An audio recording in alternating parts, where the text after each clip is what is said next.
Good morning guys. I hope आप सभी ठीक होंगे। सुबह के बज चुके हैं 7 और जैसा कि आप लोग जानते होंगे कि धर्मेंद्र प्रधान ने इस्तीफा रिज़ाइन दे दिया है और अब हमारे न्यू एजुकेशन मिनिस्टर हैं डॉक्टर प्रहलाद जोशी। तो अब तो जहाँ तक मांगे पूरी हो गई हैं तो प्रोटेस्ट ख़त्म हो जाना चाहिए और नीट पेपर पे जो भी उस पे जो गुनहगार हैं उन पे सख्त एक्शन लेना चाहिए। पर बात ये है कि अभी भी वहाँ पे प्रोटेस्ट जारी है और वहाँ पे अभी भी तोड़-फोड़ सुबह पुलिस के साथ झड़प भी कर रहे हैं अभी भी। तो अब किस चीज़ के लिए बैठे हैं? मुझे समझ में नहीं आ रहा कि ये जो लोग हैं, ये प्रोटेस्ट जो कर रहे हैं, ये कौन से लोग हैं जो और क्या क्या बात मनवाना चाह रहे हैं? या फिर ये ऐसे लोग हैं जिनको इन सब चीज़ों में यही सब चीज़ें करते हैं, उनको इन्हीं सब चीज़ों को करने में मज़ा आता है?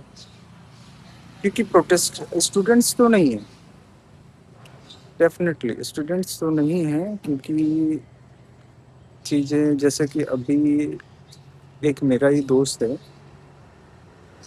तो कल ऐसे ही एक स्टेटस व्हाट्सएप पे लगाया हुआ था तो मैंने उस पर रिप्लाई दिया अभिजीत दिपके का कि हाँ जीत गए ये सारी चीज़ें ऐसा वैसा। तो मैंने उस पर एक रिप्लाई दिया कि मैंने कहा भाई जो प्रोटेस्ट जो था लीक पेपर लीक के लिए वो सही था, जेन्युइन था और होना चाहिए कि पेपर लीक बहुत बड़ी समस्या है हर स्टूडेंट्स के लिए जो सालों मेहनत करता है एक एग्ज़ाम के लिए और फिर बाद में पेपर लीक हो जाता है। पर मैंने कहा क्या ये अभिजीत दिपके सही है? इस हिसाब से स्टूडेंट्स के कंधों पे रख के अपनी राजनीति की रोटी सेकी है उसने, वो सही है? तो वो मुझे रिप्लाई करता कहता तुम लोग बस हिंदू मुस्लिम करते रहो और कभी वो न मत सोचना कि पेट्रोल इतना ऊपर चला गया है। 160 रुपये पेट्रोल का रेट हो गया। अब मुझे समझ में नहीं आ रहा है, मैंने चैट जीपीटी भी करी तो मुझे कहीं भी उस 60 रुपये लीटर दिखा नहीं। 105 से 118 100 ऐसा समथिंग रेट दिखा मुझे हर स्टेट का। और किसानों के मुद्दे किसानों की बात मुद्दे जो थे उन पे कभी कोई बात नहीं करी। तो ये जो लोग हैं ना, ये आप ये बहुत सिलेक्टिव लोग होते हैं ये जिनका इनका जहाँ आइडियोलॉजी फिट होती है, जहाँ पे इनकी निजी जो व्यक्तिगत बेनिफिट है वहाँ पे इनको जो बेनिफिट मिलता है ना वो उसी चीज़ को लेके ही बात करते हैं। ठीक है, ये कुछ ही मुद्दों को लेके बैठ जाते हैं बस उसी पे। किसानों का मुद्दा अब है ही नहीं, किसानों का मुद्दा जब था वो खत्म हो गया और जो उचित मांगे थी किसानों की मानी गई हैं।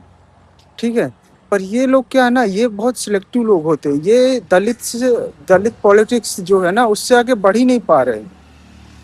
ये इनको लगता है कि अभी भी हम इस दलित पॉलिटिक्स के जरिए हम अपनी रोटियां सेक सकते हैं। और वो बंदा मुझे बोल रहा है कि अंग्रेजों के टाइम पे जो गुलामी करी अब तो अभी भी हम गुलामी कर रहे हैं। भाई गुलामी नहीं कर रहे हो, गुलामी कर रहे होते तो तुम जो व्हाट्सएप पे ये सब स्टेटस लगाते फिर वो नहीं कर पाते भाई। तुम आज और जब हम साथ में काम करते थे तो मैं ब्राह्मण हूँ, वो दलित से आता है। मैंने कभी उस ऐसा भेदभाव नहीं कर, हम साथ में बैठ के खाए भी हैं, एक थाली में खाए भी हैं, हम घूमे भी हैं, फिरे भी हैं, हर चीज़ की है। ठीक है, तो ऐसी चीज़ें थी भाई। पर मैं उन छात्रों को स्टूडेंट्स को बता देना चाहता हूँ कि सरकार बहुत जीनियस है, बहुत दिमाग रखती है। वो कुछ भी कोई भी कदम उठाती है तो उसके सारे परिणाम वो पहले से ही देख लेती है कि क्या होगा और आगे क्या करना चाहिए। ये सारी चीज़ें वो पहले से डिसाइड कर लेती है, उसको मालूम होता है। तो ये जो आप लोग बेवजह तोड़ फोड़ पुलिस से झड़प कर रहे हो ना, इसके कॉन्सिक्वेंसेस बहुत महंगे पड़ेंगे आप लोगों को।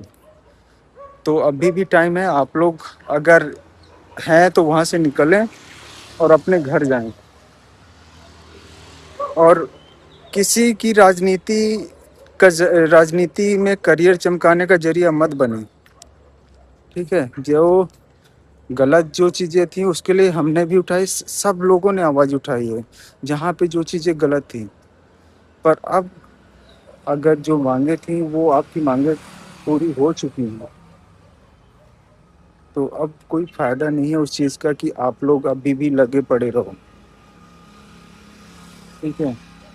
और यकीन मानो, अगर गवर्नमेंट 370 जैसी चीज़ों को हल कर सकती है तो प्रोटेस्ट तो उनके बाएं हाथ का खेल है। वो अगर उनको इतनी प्रॉब्लम होती तो डेफिनेटली वो आपको प्रोटेस्ट पहले दिन से ही नहीं करने देते। उनके पास बहुत सारे जरिए वो आपको रोक सकते थे, पर नहीं रोका क्योंकि ये स्टूडेंट्स का मामला है और बहुत ही सेंसिटिव मुद्दा था पेपर लीक। तो अभी भी आप संभल जाओ। हेलो गाइस, तो आज है हमारा कार लर्निंग का तीसरा दिन, यानी हर हफ्ते के संडे को मैं गाड़ी चल सीख रहा हूँ। गुरुजी हैं हमारे साथ। गुरुजी हाय। हाय। तो आज तीसरा दिन है कार लर्निंग का, और ज़्यादा दिन दूर नहीं है जब गुरुजी के रहम करम पे गाड़ी चलाना सीख जाएंगे। गाड़ी चलाना तो आपको आता ही है, बस थोड़ा सा डर है वो निकालना है, बस वही। बाकी तो सब कुछ ठीक है। तो आज आज गुरुजी और चीज़ें हमें सिखाएंगे। बेसिक चीज़ें हमने 2 बार में हमने सीख ली है। और गाड़ी को प्रॉपर तरीके से कि आप गाड़ी की यानी कैसे आपको चलाना है और गाड़ी की केयर कैसे आप रख सकते हैं, क्योंकि बहुत से लोग होते हैं कि गाड़ी को बहुत अनयूजुअल तरीके से गाड़ी को चलाते हैं, जिसकी वजह से गाड़ी में प्रॉब्लम आना शुरू हो जाती है, जैसे ब्रेक, क्लच, इन सब चीज़ों पे, गियर पे। तो वो सारी चीज़ें आप जब लर्निंग सीख रहे हो तो आपको वो सारी चीज़ें जानना बहुत ज़रूरी है कि आपको किस टाइम पे क्या चीज़ें यूज़ करनी है, जिसकी वजह से गाड़ी अ, लंबे समय तक चलती रहे, कोई प्रॉब्लम ना आए।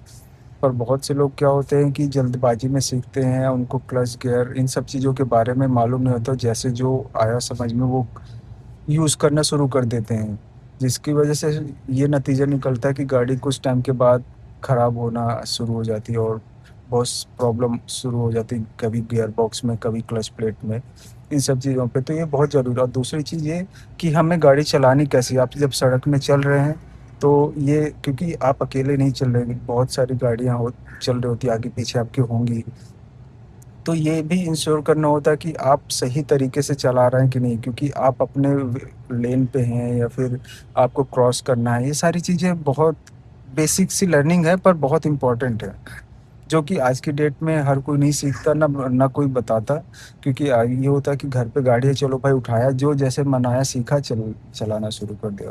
तो ट्रैफिक रूल्स और गाड़ी को कैसे चलाना है और कैसे उसको अच्छा एक परफॉर्मिंग गाड़ी रखनी है कि सही भी रहे और चलाने में भी सही रहे और कभी कोई प्रॉब्लम ना आए, तो वो चीज़ें बहुत ज़्यादा ज़रूरी होती सीखने में।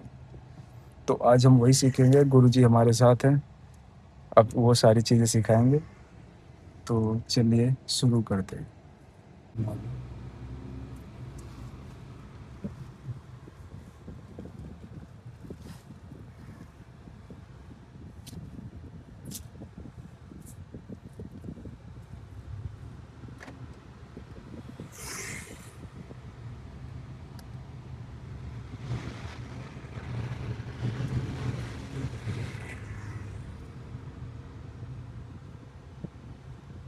स्टार्टिंग ही गलत स्टेप हो गया।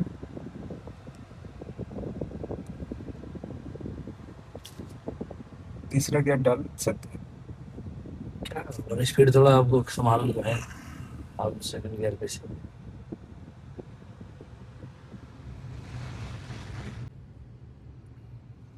आस्ते से भी अगर दूसरा तीसरा चक्कर लग रहा है, दूसरा लग रहा है, तीसरा लग रहा अब ये है, जो भी चक्कर लग रहा है। और काफी अच्छी गाड़ी चला रहे हैं, देखिए चेहरे पे स्माइल भी है। गुरुजी छत्र छाया है भी। तो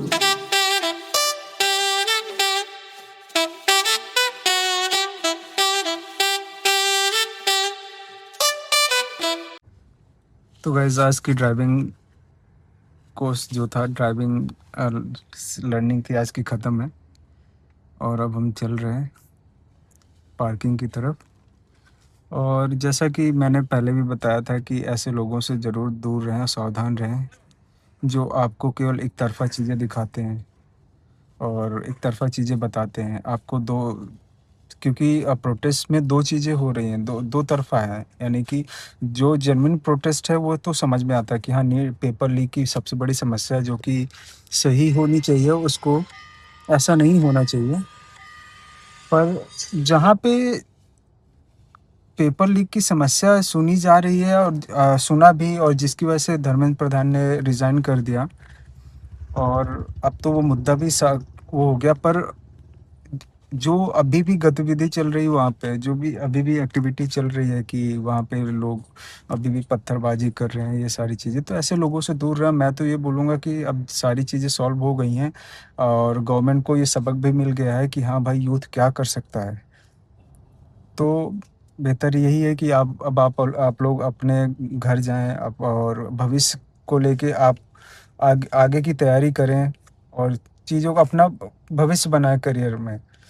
पर वही चीज़ अगर आप वहीं पे अभी अटके रहोगे, वहीं पे अभी लगे रहोगे और किसी की राजनीति चमकाने कोई अपनी राजनीति चमकाना चाहता है और वो आपको बाँध के रख रहा है, वो आपको गुमराह करके रख रहा है, तो ऐसी चीज़ों से बचो और वहाँ से निकलो आप।